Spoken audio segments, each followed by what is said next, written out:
Hello everyone, কেমন আছেন সবাই? আশা করি সবাই ভালো আছেন। বর্তমানে কম্পিউটার সবার ঘরে। কম্পিউটার ব্যবহার করার জন্য যে বিষয়টা সর্বপ্রথম আসে সেটা হলো কম্পিউটারকে উইন্ডোজ করা।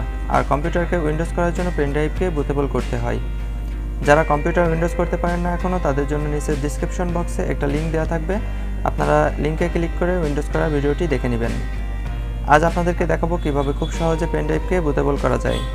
পেনড্রাইভকে বুটেবল করার জন্য একটি পেনড্রাইভ প্রয়োজন হবে এবং একটি সফটওয়্যার প্রয়োজন হবে। সফটওয়্যারটির নাম পিকে উইন বুটিক। প্রথমে আমরা সফটওয়্যারটি কম্পিউটারে ইনস্টল করে নিব। এরপর আমাদের একটি আইএসও ফাইল দরকার হবে। সফটওয়্যারটি ওপেন হওয়ার পরে আমরা ক্লিক ফর সোর্স অপশনে ক্লিক করব এবং আমাদের আইএসও ফাইলটি সিলেক্ট করে দেব। এরপর প্লাগ ইন ইউএসবি অপশনে ক্লিক করব এবং আমরা এখানে পেনড্রাইভকে সিলেক্ট করে দেব। এরপর কুইক ফরম্যাটে একটি টিক চিহ্ন দেব।